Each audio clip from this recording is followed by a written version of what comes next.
नमस्कार, ग्लोबल न्यूजमा यहाँहरूलाई हार्दिक स्वागत छ। म सुदर्शन आचार्य। सुरुमा हेडलाइन्स।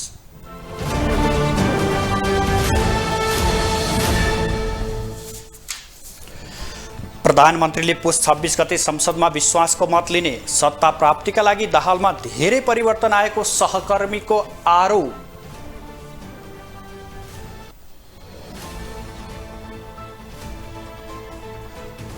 प्रधानमन्त्रीलाई मन्त्रीहरूको वरियता मिलाउनै सकस, रवि लामिछानेको पद सङ्कटमा पर्ने सम्भावना रहेको विश्लेषण।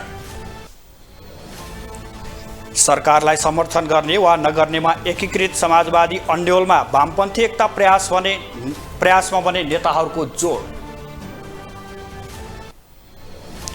सन् 2016मा सरकारले गरेको नोटबन्दीलाई भारतीय सर्वोच्च अदालतबाट सदर, निर्णय सही भएको फैसला।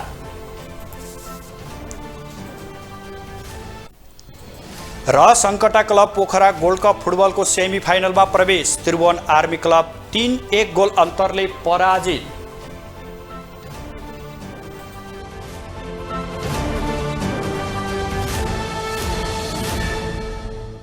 प्रधानमन्त्री पुष्पकमल दाहालले पुस 26 गते विश्वासको मत लिनुहुने भएको छ।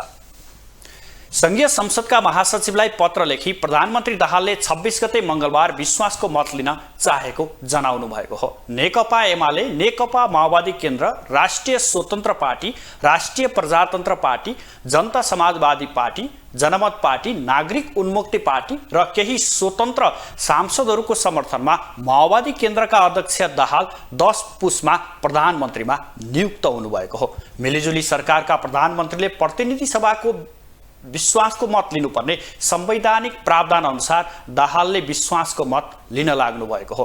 275 सदस्य प्रतिनिधि सभामा विश्वासको मत लिन प्रधानमन्त्रीले 138 सांसदको समर्थन पाउनुपर्ने हुन्छ।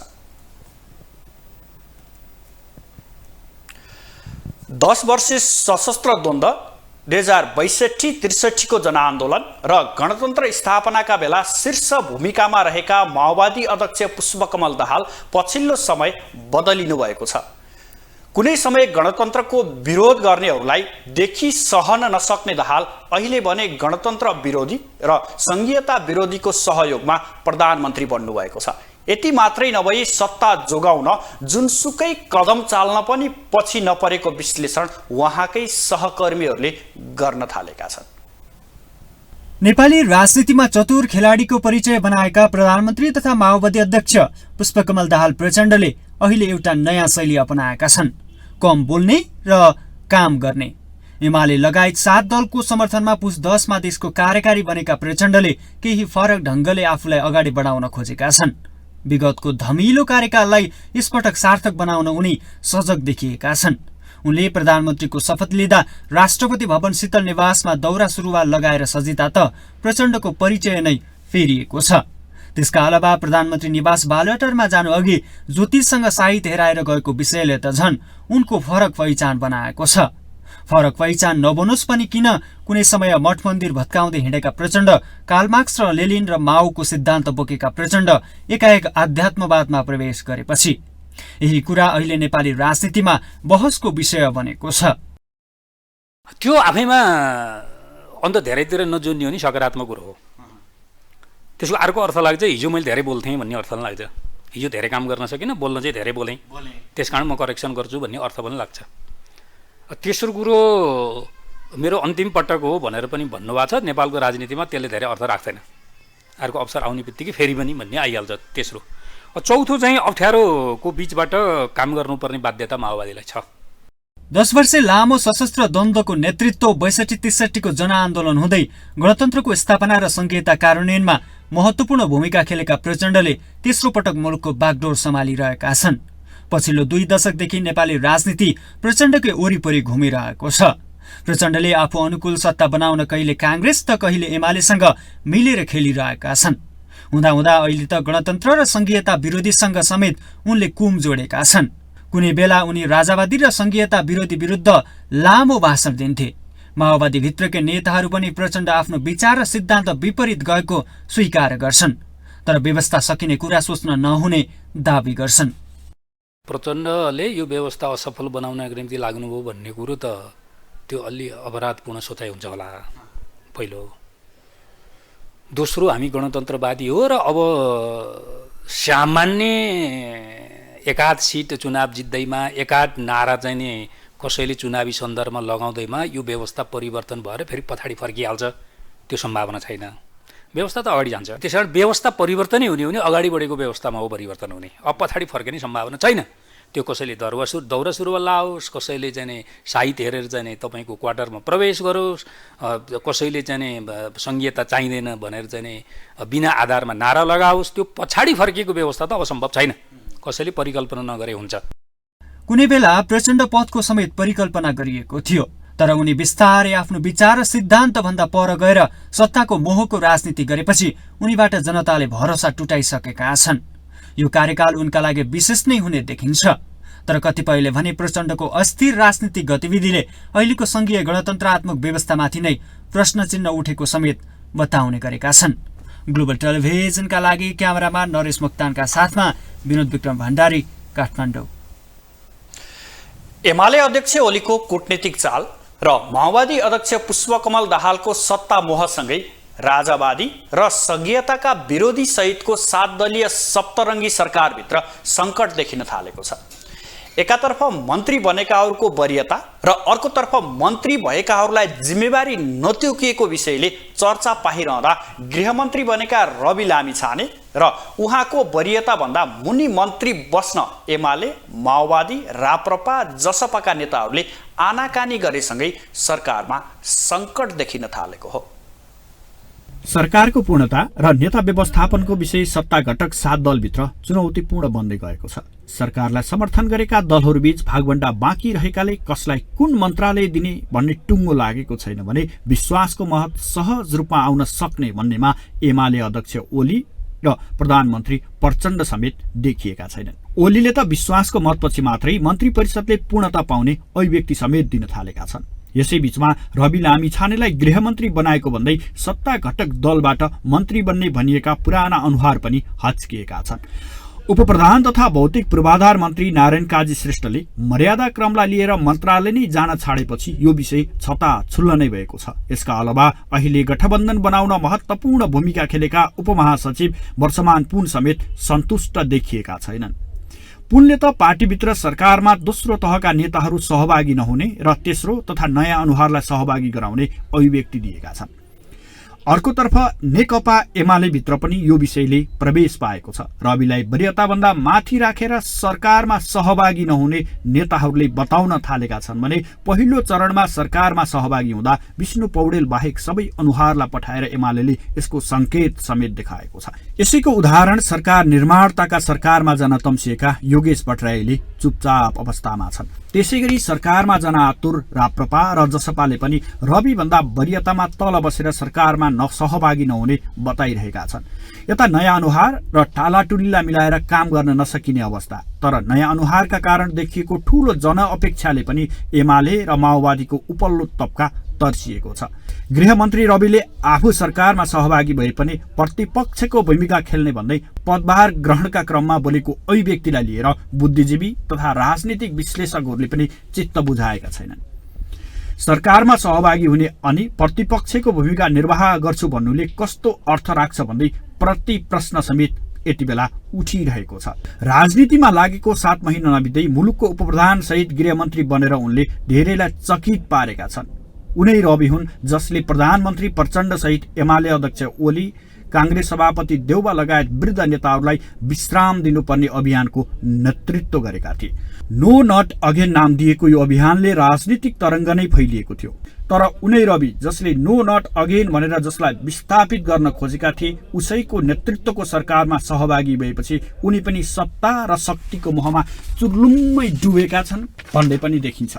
अर्कोतर्फ नागरिकता प्रकरणमा आफूमाथि छानबिन चलिरहेका बेला गृहमन्त्री बनेका रविले स्वार्थपूर्ति गर्न खोजेको भनेर पनि उनको आलोचना भइरहेको छ।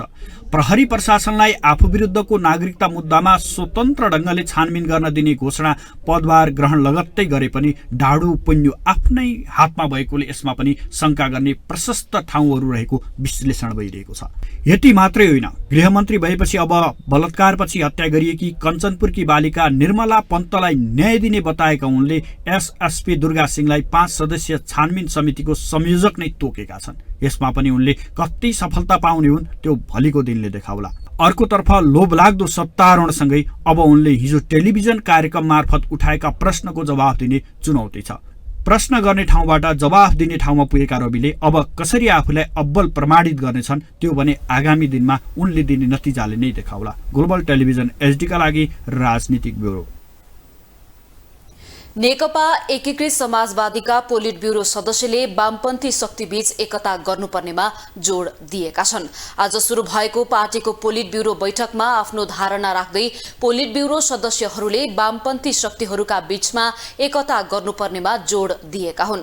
बैठकपछि सञ्चारकर्मीसँग कुराकानी गर्दै एकीकृत समाजवादीका प्रवक्ता जगन्नाथ खतिवड़ाले बैठकमा बोल्ने सदस्यहरूले वामपन्थीहरूलाई एकताबद्ध बनाउन पहल गर्नुपर्ने धारणा राखेको बताउनुभयो। वामपन्थीको एकताको सम्बन्धमा सबैको एकमत रहेको उहाँको भनाइ छ। अब वाम एकताको बारेमा वामपन्थीहरूलाई एकताबद्ध बनाउन पहल गर्ने कुरामा सबैको एकमत छ, निर्णय भएको छैन, सबैको एकमत छ। अरू कतिपय विषयमा विभिन्न प्रकारका छलफलहरू चलिरहेका छन्, त्यसमा हामीले निर्णय गर्नुपर्ने गरी कुनै प्रस्ताव राखेका छैनौँ, छलफलको प्रस्ताव मात्रै छ। प्रवक्ता खतिवड़ाले विगतमा गठबन्धन गरेका नेता पुष्पकमल दाहाल प्रधानमन्त्री भएसँगै आफूहरूलाई समर्थन गर्ने कि नगर्ने भन्ने सम्बन्धमा धर्म सङ्कट परेको पनि उल्लेख गर्नुभयो। व्यक्तिगत रूपमा प्रधानमन्त्री दाहालप्रति सद्भाव भए पनि राजनीतिमा व्यक्तिगत सद्भावले काम नगर्ने उहाँले स्पष्ट पार्नुभयो। 17-18 महिनासम्म गठबन्धनमा हामी सँगै बस्यौँ। कमरेड प्रचण्ड प्रधानमन्त्री हुनुभएको छ। जुन बाटोबाट हुनुभएको भए पनि उहाँ प्रधानमन्त्री हुनुभयो। व्यक्तिगत रूपमा उहाँप्रति हाम्रो सद्भाव पनि छ। तर राजनीति भनेको व्यक्तिगत सद्भावले मात्रै काम गर्ने कुरा होइन। पार्टीको नीतिगत प्रश्नहरूमा प्रष्टता नभइकन व्यक्तिगत कुराको अर्थ रहँदैन हो। त्यो नीतिगत प्रष्टता प्राप्त गर्नको निम्ति हामीले पोलिट ब्युरोको बैठक बसाएका हौँ। पार्टीको नीतिलाई स्पष्ट पार्नका लागि पोलिट ब्युरो बैठक राखिएको भन्दै उहाँले परिपक्व निर्णय गरिने बताउनुभयो। सत्ता गठबन्धन जोगाउन नसकेको भन्दै कांग्रेसभित्र सभापति शेरबहादुर देउवाको आलोचना भइरहेको छ। खास गरी संस्थापन इत्तर समूहले सभापति देउवाको चर्को आलोचना गरेको भए पनि संस्थापन समूह भने रक्षात्मक अवस्थामा देखिएको छ। इत्तर समूहका केही नेताले सभापति देउवाले राजीनामा दिनुपर्ने आवाज उठाए पनि यो विषय आगामी केन्द्रीय समिति बैठकमा पुग्ने देखिएको छ। माओवादीसँग सत्ता भागवण्डाका विषयमा अडान राखेर गठबन्धन जोगाउन नसकेको भन्दै कांग्रेसभित्र विवाद बल्झिएको छ।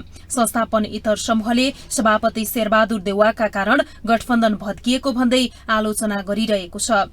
चुनावमा गठबन्धन गर्न नहुने आवाज उठाउँदै आएका नेताहरू गठबन्धनकै कारण चुनाव जितेको भए पनि अहिले गठबन्धन जोगाउन नसक्नुको मुख्य कारण सभापति देउवा रहेको निष्कर्ष निकालेका छन्। उनीहरूले सभापति शेरबहादुर देउवाले सभापति र संसदीय दलको नेताबाट समेत राजीनामा दिनुपर्ने आवाज उठाउन थालेका छन्। महामन्त्रीद्वय गगन थापा र विश्वप्रकाश शर्माले गठबन्धन भत्कनुमा माओवादी केन्द्र र नेपाली कांग्रेसको नेतृत्वको कमजोरी रहेको भन्दै अब नयाँ सिराबाट अघि बढ्नुपर्ने बताएका छन्। यता कांग्रेसभित्रै सभापति शेरबहादुर देउवाले राजीनामा दिनुपर्ने भन्दै संस्थापन इतर समूहले माग अघि सारेका छन्, जसको नेतृत्व भने नेता गुरूराज घिमिरे लगायतका नेताहरूले गरेका छन्। घिमिरे सहितका नेताहरूले सभापति देउवाकै कारण कांग्रेस केन्द्रदेखि प्रदेशसम्म प्रतिपक्षमा पुगेको भन्दै जिम्मेवारी लिन राजीनामा दिनुपर्ने आवाज उठाउन थालेका छन्। प्रदेशसभा र प्रतिनिधि सभाको निर्वाचन सम्पन्न भएपछि पहिलो दलका रूपमा स्थापित हामी सत्ताबाट अनायासै बाहिरिनु परेको जुन हाम्रो साथीहरूमा निराशा छ, पार्टी पङ्क्तिमा निराशा छ, त्यसको चाहिँ हामी गम्भीर निर्मम समीक्षा गर्छौँ र त्यसलाई हामीले कसले त्यसको जिम्मा लिनुपर्ने हो, त्यसका प्रतिको जवाफदेहिता, त्यसको जस र अब्जसको भागीदार को हुनुपर्ने हो, त्यसको त्यसको पनि हामी खुला ढङ्गले छलफल गर्छौँ केन्द्रीय कार्य समितिमा। यता सभापति देउवा पक्षका नेताहरू भने गठबन्धन जोगाउन नसक्नुको सम्पूर्ण जिम्मेवारी सभापतिले मात्रै लिने कुरा जायज नभएको बताउँछन्। उपसभापति पूर्णबहादुर खड्काले त गठबन्धन र कांग्रेस प्रतिपक्षमा पुगेका विषयमा आगामी केन्द्रीय समिति बैठकमा छलफल हुने भन्दै आलोचनाको अर्थ नरहेको बताएका छन्। उनीहरू मात्रै होइन, देउवा पक्षका नेताहरू समेत रक्षात्मक देखिएका छन्। तर कांग्रेस बुझेका नेताहरूले भने कांग्रेसका सबै विषयमा पदाधिकारी समेत जिम्मेवारी हुने बताउँछन्। हामीले गठबन्धनलाई निरन्तरता दिन नसक्नु र मिलेर सरकार बनाएर राष्ट्रपति लगायत सभामुख सहितका संवैधानिक जिम्मेदारीहरूलाई चाहिँ मिलाएर अगाडि बढाउन नसक्नु, त्यो चाहिँ हाम्रो कमजोरी हो। पार्टी सभापतिको नाताले पहिलो जिम्मेवारी त उहाँको हो नि, लिनु पर्यो नि। माओवादी केन्द्रसँग सत्ताको भागवण्डाको विषयमा कुरा नमिलेपछि कांग्रेस अब प्रतिपक्षमा पुग्ने निश्चित भइसकेको छ। सत्ता गुमाएको कांग्रेसभित्र अबको केही समय यसै विषयमा बहस बढी हुने देखिएको छ। ग्लोबल टेलिभिजनका लागि क्यामेरामा नरेश मोक्तानका साथमा वसुधा केसी, काठमाडौँ। अब ग्लोबल भोइस।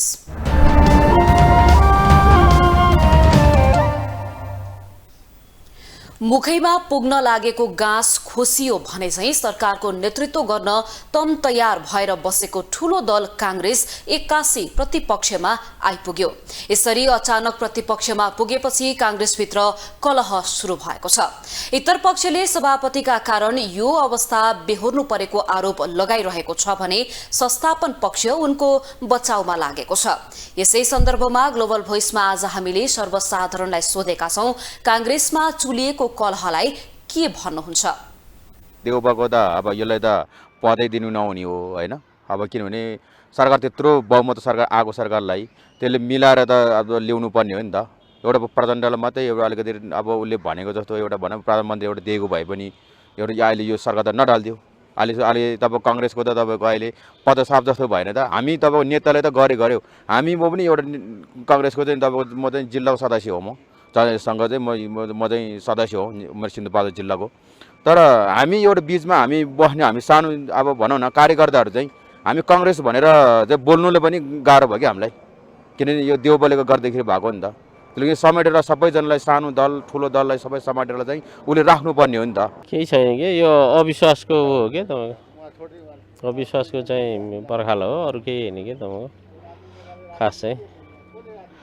त्यो मत सही खालको उनीहरूले रिसिभ गरेनन् अनि त्यसले गर्दाखेरि अलिकति विवाद भयो। अब प्रचण्ड र कांग्रेस र माओवादीको चाहिँ होइन, उनीहरूको बिचमा चाहिँ अब देउवा चाहिँ अलि अगाडि आफै एकलौटी ढङ्गले अगाडि बढेर हो कि बिग्रेको, अरू केही होइन। अब यस विषयमा त अब अहिले सबै जनताले हेरिसकेका छन् होइन। अब के भइरहेछ कसो भइरहेछ भन्ने कुरा सबै कुरा जनताले मनन गरिसकेका छन्। अब सबैभन्दा समस्या भनेको बुढा मान्छे चाहिँ अब साइड लाग्नु पर्यो र देशलाई नै युवालाई देश सुम्पिनु पर्यो, त्यही नै हो सबभन्दा ठुलो कुरा। युवाहरू केही नयाँ सोच लिएर अगाडि बढेको र वृद्ध अथवा बुढा नेताहरूले चाहिँ पुराना नेताहरूले चाहिँ अलग सोच लिएर अगाडि बढ्दाखेरि चाहिँ कांग्रेसमा राजनैतिक दुर्घटना भइसकेको छ। त्यो हामीले सरकार एमाले र माओवादीको सरकार गठनपछि हामीले थाहा पाइसकेकै छौँ होइन। तथापि यसमा चाहिँ हामीले कसरी बुझ्नुपर्छ भने कांग्रेसमा जुन बहस अहिले चलिरहेको छ यसमा युवा नेताहरू र साथसाथै पुराना अनुभवी नेताहरूको चाहिँ मिसअन्डरस्ट्यान्डिङ नै प्रमुख समस्या हो लाग्छ मलाई। अब यो कांग्रेसको विवाद चाहिँ खासै मलाई राजनीति त आउँदैन, म राजनीतिमा चासो दिने मान्छे नै होइन। तैपनि अब यो युवाहरूले केही गर्छु भन्ने जोस जाँगरहरू लिएर जस्तो गगन थापाहरू यस्तो यस्तो व्यक्तिहरू आइरहेछ नि, खास चाहिँ उनीहरूलाई चान्स दिनु पर्थ्यो कि देउपाले। खासै मै मात्रै हुन्छु, मै मात्रै गर्छु, मै मात्रै खान्छु भन्ने अड चाहिँ लिनु हुँदैन थियो भन्ने मलाई लाग्छ। धेरै जस्तो चाहिँ कार्यकर्ताहरू चाहिँ नेपाली कांग्रेसकै मारिए, नेपाली कांग्रेसकै समर्थकहरू चाहिँ मारिए, जो माओवादी चाहिँ कारणले गर्दा, प्रचण्डको कारणले गर्दा होइन। अब त्यसैलाई चाहिँ काँध बोकेर चाहिँ यिनीहरू हिँडिराखेका छन्। त्यस कारणले अब त्यो आफ्नो स्वार्थको लागि यिनीहरू चाहिँ विभिन्न किसिमका व्यक्तिगत स्वार्थमा पनि चाहिँ आए। अब पहिले जस्तो चाहिँ अब चाहिँ जुन क्रान्तिकारी विचार थियो, जुन जनताको लागि चाहिँ भनेर चाहिँ बिपीले जुन तपस्या गरेर चाहिँ दिएको चाहिँ उसलाई चाहिँ यिनीहरू चाहिँ हटाए। यो जो यिनीहरूको चाहिँ पतन चाहिँ हुँदै जान्छ, यसैका तरिका हो भने यिनीहरूको चाहिँ पतन हुँदै जान्छ। नेपाली काङ्ग्रेस चाहिँ अब चाहिँ तपाईँको चाहिँ यिनीहरूबाट आशा गर्नु पर्दैन देशले।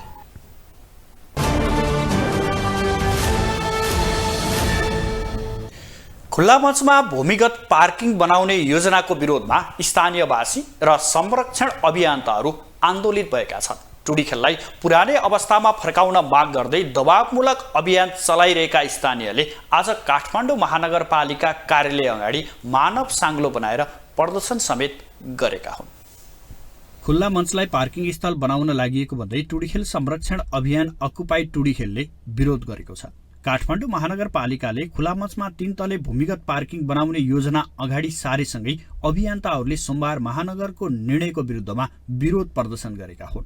अभियन्ताहरूले टुडीखेल अर्थात् खुला मञ्चको ऐतिहासिक तथा पुरातात्विक महत्त्व मासिने गरी पार्किङ स्थल बनाउन नहुने भन्दै विरोध गर्दै आएका छन्। स्थानीयवासी र संरक्षण अभियन्ताहरूले विरोध जनाउँदै महानगरपालिकाका प्रमुख बालेन्द्र शाह र उपप्रमुख सुनिता डङ्गोललाई ज्ञापन पत्र समेत बुझाएका छन्। टुडीखेललाई पुरानै अवस्थामा फर्काउनु पर्ने उनीहरूको माग छ। अकुपाई टुडीखेल अभियानका प्रवक्ता सञ्जय अधिकारीले सार्वजनिक जग्गालाई हामी सबैले संरक्षण गर्नुपर्ने अहिलेको आवश्यकता भएको उल्लेख गरेका छन्। जनतादेखि प्रतिनिधिहरूसम्म सार्वजनिक जग्गा संरक्षणको लागि गम्भीर हुनुपर्ने आवश्यकता रहेको उनको भनाइ छ। यो जनतादेखि जनप्रतिनिधिहरू चाहिँ सार्वजनिक जग्गालाई संरक्षण गर्नलाई उत्तरदायी हुनुपर्छ भन्ने थियो। तर अहिले आएको यो युवा नेतृत्वले पनि अहिले पनि सार्वजनिक जग्गालाई चाहिँ सरकारी जग्गा जस्तो बुझेर हामी चाहिँ यसकै हाम्रै हक अधिकार छ भन्ने गरी जसरी काम गरिरहेको छ, यो चाहिँ होइन। तपाईहरू मालिक होइन, सार्वजनिक जग्गाको संरक्षकसम्म मात्रै हो भन्ने गरी उहाँहरूलाई उत्तरदायी बनाएर यो जनताप्रति नै जनप्रतिनिधिहरू उत्तरदायी हुनुपर्छ र उहाँहरूको निर्णय पारदर्शी हुनुपर्छ। त्यस्तै अभियानको क्रममा सहभागी पूर्व मन्त्री एवं नेपाली काङ्ग्रेसका नेता भीमसेन दास प्रधानले काठमाडौँ जस्तो ऐतिहासिक र सांस्कृतिक ठाउँमा जथाभावी संरचना बनाउन नमिल्ने बताएका छन्। टुडीखेल जस्तो ऐतिहासिक स्थानमा अन्डरग्राउन्ड पार्किङ जस्ता कुनै पनि संरचना बनाउन नहुने उनको धारणा छ। कुनै किसिमको संरचना बनाउन दिनुहुन्न। हामीसँग रहेका खुलाहरू चौरहरू बचाउनु पर्यो, पोखरी बचाउनु पर्यो, पार्कहरू बनाउनु पर्यो। जस्तै हामीले नारायणचोर बनाए, त्यस्तै पार्क पो बनाउने। त्यहाँ एउटा आमसो थलो, अब त्यहाँ भोलि चाहिँ मतलब उसले चाहिँ 2-3 तलाको पार्किङ बनाएपछि त्यसमा रिचार्ज सिस्टम के रहन्छ त्यहाँ? अहिले त जति पानी छ यो काठमाडौँ सेन्टर भएको ठाउँ यो तुलनाले मात्रै भएको रहेको छ। अरू ठाउँ छैन। अरू सबै चाहिँ पिच र सबै चाहिँ चोकहरू चाहिँ सबै धरान गरेर बनाइसकेको छ। चोकहरूमा पहिले चोकमा इँटाको हुन्छ, आजकल चोकमा ढुङ्गा राख्न थाल्यो। यो त टेक्नोलोजी चाहिँ मात्रै इन्भाइरोमेन्ट फ्रेन्डली भएन नि हो। यता ज्ञापन पत्र बुझ्दै काठमाडौँ महानगरकी उपप्रमुख सुनिता डङ्गोलले जनचाहना विपरीत टुडीखेलमा अन्डरग्राउन्ड पार्किङ नबनाउने बताएकी छन्। अन्डरग्राउन्ड पार्किङ टुडीखेलमा आवश्यकता हो वा होइन भन्ने विषयमा स्थानीयवासीको आवश्यक सुझाव लिएर मात्रै काम अगाडि बढाइने उनको भनाइ छ। संरचना पक्कै पनि बनाउन नै पर्दैन र त्यसको लागि निड एसेसमेन्ट पहिलो प्राथमिकता हो। र त्योभन्दा पनि अझ महत्त्वपूर्ण भनेको यो लोकतन्त्रमा गणतन्त्रमा सबैभन्दा माथि को छ त भन्दाखेरि जनता। र जनताको मर्मलाई हामी सबैजनाले जनप्रतिनिधिहरूले सरकारमा बसिरहेको सबैजनाले जनताको मर्मलाई पहिलो प्राथमिकता राख्नुपर्छ। टुडीखेलको पक्कै पनि आफ्नै ऐतिहासिक सांस्कृतिक राजनैतिक विभिन्न पक्षबाट पनि यो महत्त्वपूर्ण थलो हो र यसलाई जनताको पब्लिकको यदि यसमा राय के छ भन्ने पब्लिक कन्सल्टेसन बिना कुनै पनि निर्माण काम पक्कै पनि हुन हुँदैन, कुनै पनि कामलाई स्पिड अप गर्न हुँदैन भन्ने पक्षमा नै छु।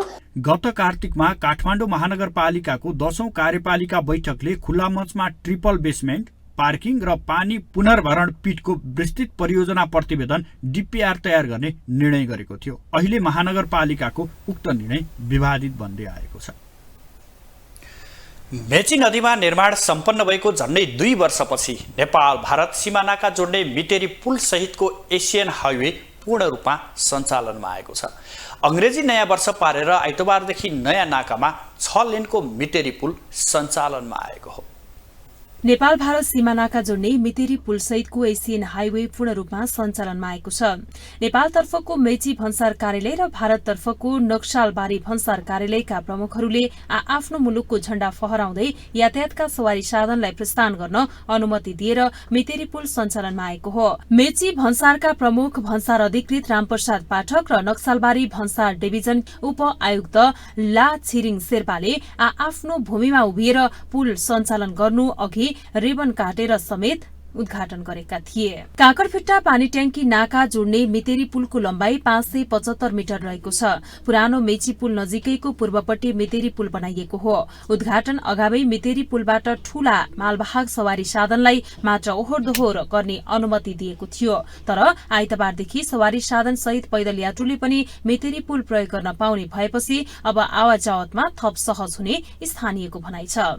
पुल खोलेपछि एकदम सहज भएकोले गर्दा यसलाई एकदम खुसीकै कुरा लिएर खुसी नै भनेर जानुपर्छ। राम्रो एउटा पक्ष हो यो। नेपाल भारत सीमानाका जोड्ने मितेरी पुल सहितको एसियन हाइवे पूर्ण रूपमा सञ्चालनमा आएसँगै नाकामा हुने ट्राफिक जाम समेत अन्त्य भएको छ, जसका कारण टाढा टाढाबाट नेपाल आउने पर्यटक साथै व्यापारीहरूलाई समेत सहज हुने स्थानीय व्यवसायीहरू बताउँछन्। लामो समयदेखि सम्पन्न भएर पनि सुचारू हुन नसकेको अवस्थामा रहेको यो पुलले आजदेखि सुचारू हुँदै गर्दाखेरि यो एउटा ट्रान्जिट हो र यसले चाहिँ भारत, बङ्गलादेश, भुटानसँगको व्यापारलाई पनि प्रवर्धन गर्ने साथसाथै भारत, भुटान, बङ्गलादेशका पर्यटकहरूलाई पनि नेपालमा इन्ट्रान्स गर्ने एउटा यो नाका रहेकोले गर्दाखेरि यसबाट चाहिँ हामीले नेपालले अथवा यो पूर्वी द्वारबाट चाहिँ जुन पस्ने जुन व्यापार तथा पर्यटकहरूबाट चाहिँ हामीले धेरै लाभान्वित हुनेछौँ। पानीटंकी बजार गर्न जानेहरूको हकमा पुरानो पुल प्रयोग गर्नुपर्ने हुन्छ।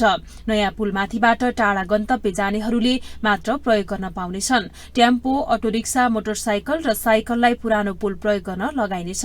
6 लेनको नयाँ पुल फराकिलो र सुविधाजनक भएकाले नाकामा आवागमन सहज हुने मेची भन्सार कार्यालयका प्रमुख रामप्रसाद पाठकले बताए। टाइम लाग्ने हुन्थ्यो, त्यसलाई चाहिँ घट्छ। बिरामीहरूको चाहिँ फ्लो र बिरामीहरूलाई पर्ने मार्का यसले चाहिँ सुविधामा परिणत होला, हुन्छ पनि। त्यस्तै गरेर दोस्रो पक्ष भनेको चाहिँ अब जुन रूपमा ट्राफिक जाम भएर चाहिँ पुरानो पुलमा बिचमा गैर कानुनी ढङ्गका एक्टिभिटी हुन्थ्यो, जस्तो चाहिँ गाडीहरू रोक्ने, त्यसपछि माल चाहिँ पुलबाट थ्रो गर्ने, होइन, यो किसिमको चाहिँ अब त्यो पुरानो पुल वान वे भएपछि यो कार्य चाहिँ अब बन्द हुन्छ भन्ने भन्सार प्रशासनले अपेक्षा राखेको छ। 2073 मा तत्कालीन प्रधानमन्त्री शेरबहादुर देउवा र भारतीय प्रधानमन्त्री नरेन्द्र मोदीले मेची नदीमा 575 मिटर लामो मितेरी पुल निर्माणका लागि सम्झौता गरेका थिए। एसियाली उपक्षेत्रीय आर्थिक सहयोग सड़क सञ्जाल परियोजना अन्तर्गत एसियाली विकास बैंकको करिब 1.5 अर्ब भारु ऋण सहयोगमा भारतले 6 लेनको पुल निर्माणसँगै 500 मिटर एप्रोच सड़क निर्माण गरिदिएको छ। ग्लोबल टेलिभिजनका लागि झापाबाट शिशिर चामलागाईको रिपोर्ट। खुकुरी प्रहार गरी फरार रहेका 4 जना अभियुक्तलाई बाँके प्रहरीले पक्राउ गरेको छ।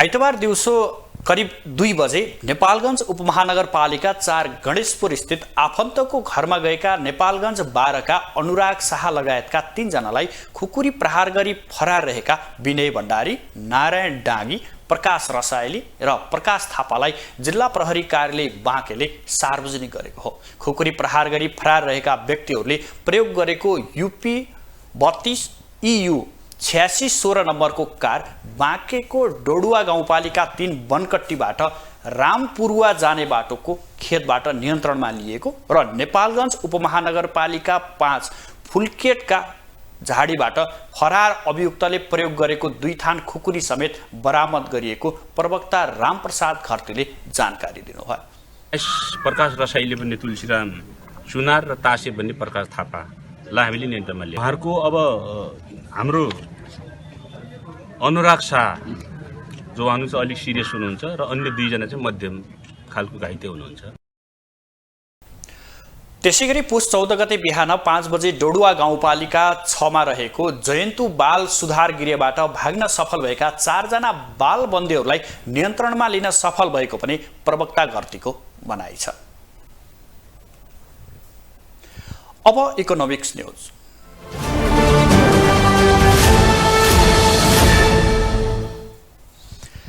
आइतबार पोखरा अन्तर्राष्ट्रिय विमानस्थलको उद्घाटन भएसँगै नेपालमा 3वटा अन्तर्राष्ट्रिय विमानस्थल सञ्चालनमा आएका छन्। विमानस्थल निर्माणका लागि चीनसँग 22 अर्ब ऋण लिएको नेपालले प्रत्येक वर्ष 1 अर्ब सवा र 1 अर्ब ब्याज तिर्नुपर्छ। 7 महिना अघि सञ्चालनमा आएको गौतम बुद्ध अन्तर्राष्ट्रिय विमानस्थल पनि घाटा बेहोरिरहेर सञ्चालनमा भइरहेको छ। यस्तो अवस्थामा सरकारले भने निजगढमा अर्को अन्तर्राष्ट्रिय विमानस्थल निर्माण गर्ने गरी तयारी थालेको छ। त्रिभुवन अन्तर्राष्ट्रिय विमानस्थल सञ्चालनमा आएको 7.5 दशकपछि भैरहवामा गत जेठमा गौतम बुद्ध अन्तर्राष्ट्रिय विमानस्थलबाट सेवा शुरू भयो। त्यसको 9 महिनामा देशको तेस्रो अन्तर्राष्ट्रिय विमानस्थलको रूपमा पोखरा अन्तर्राष्ट्रिय विमानस्थल आइतबारबाट सञ्चालनमा आएको छ। यो सँगै सरकारले निजगढमा नेपालको चौथो अन्तर्राष्ट्रिय विमानस्थल निर्माण गर्ने तयारी थालेको छ, जसको घोषणा प्रधानमन्त्री पुष्पकमल दाहालले आइतबारै गरेका छन्।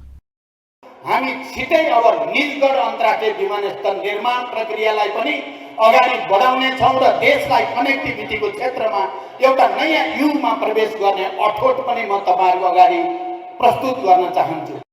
यता गत जेठमा सेवा शुरू भएको भैरहवा अन्तर्राष्ट्रिय विमानस्थल पूर्ण रूपमा सञ्चालन हुन सकेको छैन।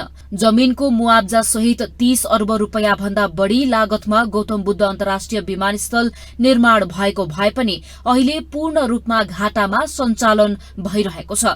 यता पोखराको अन्तर्राष्ट्रिय विमानस्थल चीनसँग 22 अर्ब ऋण लिएर निर्माण सम्पन्न भएको हो। ऋणको नेपालले प्रत्येक वर्ष 1 अर्ब साँबा र 1 अर्ब ब्याज चीनलाई तिर्नुपर्छ। तर अर्थमन्त्री विष्णु पौडेलले भने विमानस्थलले देशको अर्थतन्त्रमा सहयोग गर्ने दावी गरेका छन्। पोखरा अन्तर्राष्ट्रिय विमानस्थल यसको भरपूर सदुपयोग भएर यसको चाहिँ भरपूर प्रयोगका माध्यमबाट यसले पनि देशको अर्थतन्त्रलाई सबल, सुदृढ र सुगठित तुल्याउनका निम्ति महत्त्वपूर्ण योगदान दिनेछ भन्ने आशा र अपेक्षा गर्न चाहन्छु। भैरहवा विमानस्थल नै घाटामा सञ्चालन भइरहेको र पोखरा अन्तर्राष्ट्रिय विमानस्थल समेत पूर्ण रूपमा सञ्चालनमा आउनेमा आशंका उत्पन्न भएका बेला फेरि निजगढ विमानस्थल निर्माणको चर्चा शुरू भएको हो। पोखरा अन्तर्राष्ट्रिय विमानस्थल र भैरहवा विमानस्थल दुवै ऋणमा निर्माण भएका हुन्। यसरी ऋण लिएर बनाइएका विमानस्थलको सदुपयोग गर्न सकिएन भने त्यसले मुलुकलाई ऋणको भुमरीमा पार्ने विज्ञहरू बताउँछन्। पूर्वाधार बनिसकेपछि त्यसबाट अधिकतम लाभ उठाउनेतिर सरकार, निजी क्षेत्र र नेपाल नागरिक उड्डयन प्राधिकरणले ध्यान दिनुपर्ने प्राधिकरणका पूर्व महानिर्देशक राजकुमार छेत्री बताउँछन्। चिल्लै पछि एयरपोर्टलाई चाहिँ नबनाऊ, यसलाई प्रोत्साहन नदेऊ। हामी सबैले यसलाई चाहिँ कडा गरेर रोक्नै पर्छ, पहिलो कुरा। दोस्रो कुरा, एयरपोर्ट बनाउनु साटो बरु रोड ट्रान्सपोर्ट राम्रो गरिदिउँ। तेस्रो कुरा, नन एरोनोटिकल रेभिन्यू बढाउनुपट्टि हामी लागौँ, खालि एरोनोटिकल मल्टिपति मात्रै नलागौँ। र चौथो कुरा चाहिँ कुन कुराले आकर्षित हुन्छन् त्यसमा नेपाल गभर्नमेन्ट पनि, प्राइभेट पार्टनर पनि, सिभिल एभिएसन पनि, एयरलाइन्स पनि सबैजना लागियो भने एयरपोर्ट सस्टेन पनि हुन्छ, देशको अर्थतन्त्र चलायमान पनि हुन्छ। होइन भने भोलि गएर सेतो हात्ती हुन बेर हुन। तर मलाई जहाँसम्म लाग्छ हाम्रो जस्तो देशमा त्यो नहोला, किनभने टुरिस्टिक प्लेस छ, टुरिस्ट हामी कहाँ आउँछन्। त्यसकारण अब हामीले यसमा चाहिँ निराश हुनुपर्ने स्थिति छैन। यसलाई हामीले काम गऱ्यौँ भने पोजिटिभ रिजल्ट पनि आउँछ। नेपालमा 3वटा अन्तर्राष्ट्रिय र 53वटा राष्ट्रिय विमानस्थलहरू छन्। सरकारले चौथो अन्तर्राष्ट्रिय विमानस्थल बनाउने घोषणा गरिरहँदा नेपालसँग भने अन्तर्राष्ट्रिय उडान भर्ने जम्मा 4वटा मात्र जहाज छन्। यता 53वटा राष्ट्रिय विमानस्थलहरू मध्ये पनि जम्मा 32वटा नियमित सञ्चालनमा रहेका छन् भने बाँकी रहेका विमानस्थल केही पूर्ण रूपमा बन्द छन् भने केहीमा साप्ताहिक र केहीमा मासिक रूपमा उडान हुने गरेका छन्। सञ्चालन खर्च समेत उठाउन नसक्ने अवस्थामा रहेका नेपालका विमानस्थलहरूले नेपालको आर्थिक पुनरुत्थानमा भूमिका निर्वाह गर्न कठिन हुने देखिएको छ। ग्लोबल टेलिभिजनका लागि क्यामेरामा गणेश मगरका साथमा पूजा गिरी, काठमाडौँ। इन्टरनेट सेवा प्रदायक संघ नेपाल आइस्प्यानले इन्टरनेट सेवा अवरोध हुँदा उत्पन्न हुने स्थितिको सम्पूर्ण जिम्मा विद्युत प्राधिकरणले लिनुपर्ने बताएको छ। संघले काठमाडौँमा आज पत्रकार सम्मेलन गरी देशका विभिन्न भागमा सेवा प्रदायकको तार काट्न थालेको भन्दै उत्पन्न हुने स्थितिको सम्पूर्ण जिम्मा विद्युत प्राधिकरणले लिनुपर्ने बताएको हो। आइस्प्यानका प्रमुख कार्यकारी अधिकृत सुभाष खड्काले प्राधिकरणले भाडाकै निहुमा इन्टरनेट सेवा प्रदायकको डेटा सेन्टर अपरेशनल पोइन्टका साथै main line, trunk line, crossing fibre तथा त्यसका तार लगायतका छानी काटेको आरोप लगाउनु भएको छ। प्राधिकरणको क्रियाकलाप नरोकिएसम्म सेवा प्रवाह गर्न अप्ठ्यारो हुने उहाँको भनाइ छ।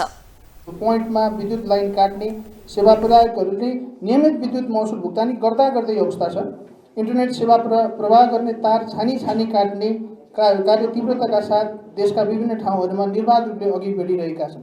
यसरी नेपाल विद्युत प्राधिकरणले अति आवश्यक इन्टरनेट सेवा अवरोध गरी रहँदा उत्पन्न स्थितिको सम्पूर्ण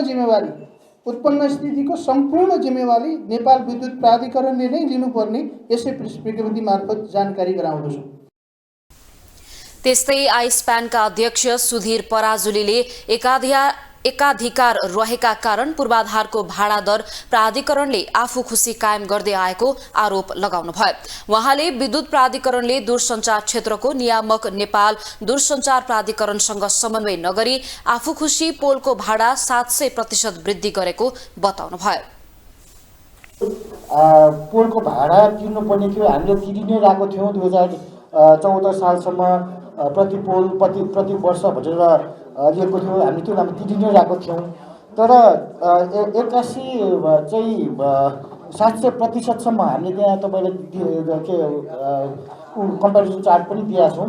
त्यो बढाएको स्थितिमा चाहिँ हाम्रो डिस्प्युट भयो।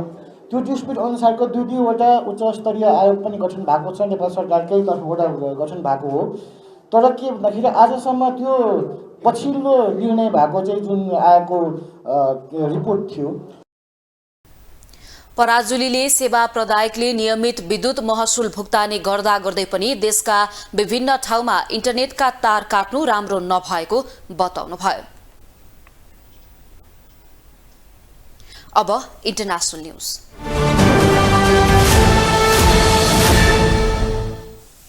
भारतको सर्वोच्च अदालतले सन् 2016मा केन्द्र सरकारले गरेको नोटबन्दीको निर्णय सही भएको फैसला सुनाएको छ। 5 सदस्यीय इजलासका 4 जना न्यायाधीशले केन्द्र सरकारले सन् 2016मा 500 र 1000 दरका नोट खारेज गर्ने निर्णयको पक्षमा फैसला गरेका हुन्।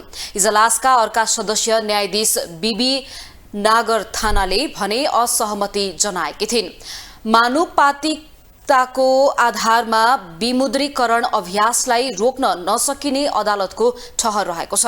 सरकारको उक्त निर्णय आर्थिक नीति भएकोले उल्ट्याउन नसकिने अदालतको आदेशमा उल्लेख रहेको छ।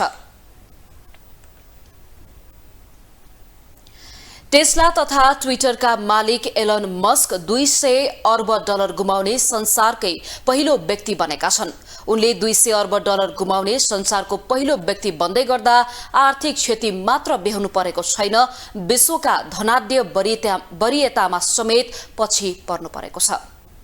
टेस्ला तथा ट्विटरका मालिक एलन मस्क 200 अर्ब डलर गुमाउने संसारकै पहिलो व्यक्ति बनेका छन्। उनले 200 अर्ब डलर गुमाउने संसारको पहिलो व्यक्ति बन्दै गर्दा आर्थिक क्षति मात्र बेहोर्नु परेको छैन, विश्वका धनाढ्यहरूको वरियतामा समेत पछि पर्नु परेको छ। ब्लुमबर्ग बिलियनियर इन्डेक्सका अनुसार सन् 2021मा मस्कको व्यक्तिगत सम्पत्ति 200 अर्ब डलर भन्दा बढी थियो। त्यतिखेर उनले अमेजनका मालिक जेफ बेजोसलाई पछि पारेका थिए। पछि उनको नेटवर्थ 300 अर्ब डलर पुगेको थियो। टेस्लाका शेयरहरू घटेपछि मस्कको कुल सम्पत्ति 137 अर्ब डलरमा आइपुगेको छ। डिसेम्बर 27मा टेस्लाका शेयरहरूमा 11% सम्मको गिरावट आएको छ। टेस्लाले आफ्ना 2 लोकप्रिय मोडलहरूका लागि वर्षको अन्त्यसम्म $7500 छुट दिएको थियो अनि उसको साङ्घाई प्लान्टको उत्पादनमा पनि कमी आएको छ।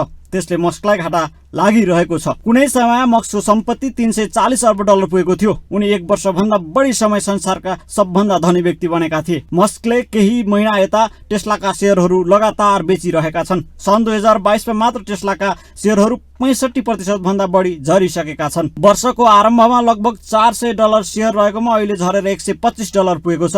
कम्पनीको मार्केट भ्यालु 10 खर्ब डलर रहेकोमा अहिले त्यो झरेर $495 अर्ब डलरमा आइपुगेको छ। उनले आफ्नो नेटवर्थमा अहिले भारी गिरावट भोगिरहेका छन्।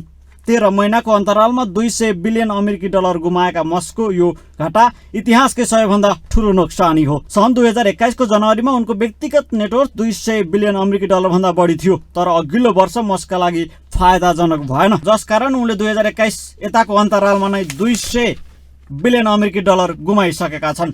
टेस्लाको शेयरमा हाल आएको गिरावटको कारण मस्कको कुल नेटवर्थ $137 बिलियन अमेरिकी डलरमा झरेको छ। गत डिसेम्बर 27 मा टेस्लाको शेयर 11% सम्मको गिरावट आएको थियो। आफ्ना लोकप्रिय मोडलहरूमा टेस्लाले अमेरिकी ग्राहकका लागि भन्दै दिएको $7,500 अमेरिकी डलरको छुट र कम्पनीको सङ्घाई चीनमा रहेको कारखानामा उत्पादनमा भएको कमीका बीच कम्पनीमा अहिले नोक्सानी भइरहेको छ। 2021 को नोभेम्बरमा मस्कको नेटवर्थ $340 बिलियन अमेरिकी डलर सम्म पुगेको थियो। कुनै बेला आफ्नो नेटवर्थ नै कुनै देशको अर्थतन्त्र बराबर बनाएका मस्कको अहिलेको नेटवर्थ $140 अमेरिकी डलरको हाराहारीमा छ। हालसम्म सबैभन्दा धेरै $340 बिलियन अमेरिकी डलर नेटवर्थ रहँदा यो रकम ग्रिसको अर्थतन्त्र बराबर भएको थियो। हालसम्म सबैभन्दा धेरै $340 बिलियन अमेरिकी डलर नेटवर्थ रहँदा यो रकम ग्रिसको अर्थतन्त्र बराबर भएको थियो। तर पछिल्लो समयमा उनको सम्पत्तिको मूल्यमा कमी आइरहँदा यो स्थान पनि LVMHका संस्थापक बर्नार्ड अर्नाल्डले ओगटेका छन्। विश्व प्रसिद्ध ब्लुमबर्ग बिलियन इन्डेक्सका अनुसार हाल अर्नाल्ड विश्वका सबैभन्दा धनी व्यक्ति हुन्। उनी फेसन ब्रान्ड लुई भिटनको प्यारेन्ट कम्पनी LVMH का मालिक हुन्। हाल उनको रियल टाइम अर्निङ $186 बिलियन रहेको छ। दोस्रो स्थानमा रहेका एलन मस्कको रियल टाइम अर्निङ $185 बिलियन रहेको छ। त्यस्तै $134.8 बिलियन का साथ भारतीय अरबपति गौतम अडानी विश्व धनाढ्य व्यक्तिको तेस्रो स्थानमा छन्।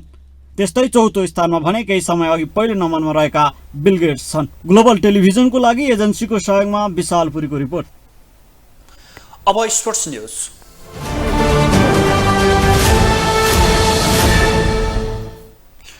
सङ्कटा फुटबल क्लब 22औं संस्करणको पोखरा गोल्ड कप फुटबलको सेमिफाइनलमा प्रवेश गरेको छ। पोखरा रङ्गशालामा आज विभागीय टोली त्रिभुवन आर्मी फुटबल क्लबलाई 3-1 गोल अन्तरले पराजित गर्दै सङ्कटा अन्तिम 4 को यात्रा तय गर्न पुगेको हो। सङ्कटाको जितमा मेसुके, सुरजज्यू ठकुरी र स्टेफन बिनोङले 1-1 गोल गरे। आर्मीका नवयुग श्रेष्ठले 1 गोल गरे। सङ्कटाले 1 गोलको अग्रता उल्टाएर आर्मीलाई पराजित गरेको हो। खेलको 14औं मिनेटमा नवयुगले पेनाल्टी मार्फत गोल गर्दै आर्मीलाई सुरुवाती अग्रता दिलाएका थिए। सङ्कटाका निशान खड्काले आर्मीका दिनेश हेमजमलाई फाउल गर्दै लडाएपछि आर्मीले पेनाल्टी पाएको थियो, जसमा नवयुगले सहजै गोल गरे। तर 36औं मिनेटमा मेसुकेले गोल गर्दै सङ्कटालाई 1-1 गोलको बराबरीमा ल्याए। खेलको 79औं मिनेटमा सुरजले गोल गर्दै सङ्कटाको अग्रता 2-1 को बनाए। त्यसपछि खेलको इन्जुरी समयमा स्टेफनले गोल गर्दै सङ्कटालाई 3-1 को जित दिलाए।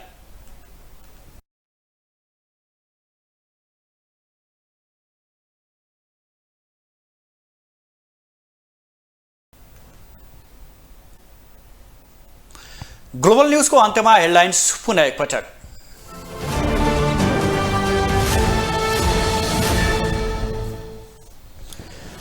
प्रधानमन्त्रीले पुस 26 गते संसदमा विश्वासको मत लिने। सत्ता प्राप्तिका लागि दाहालमा धेरै परिवर्तन आएको सहकर्मीको आरोप।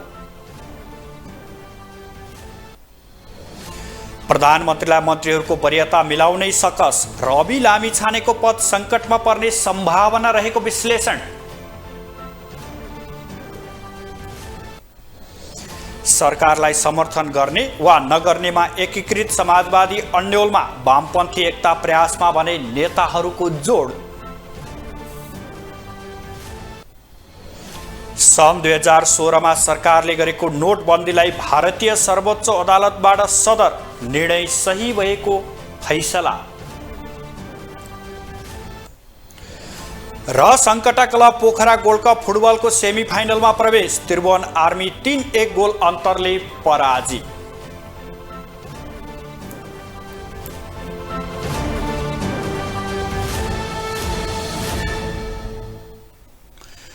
ग्लोबल न्यूज अहिलेलाई यति नै। ग्लोबल टेलिभिजन तपाईँ फेसबुक तथा युट्युबमा पनि प्रत्यक्ष हेर्न सक्नुहुनेछ। ग्लोबल टेलिभिजन हेर्दै रहनुहोला। नमस्कार।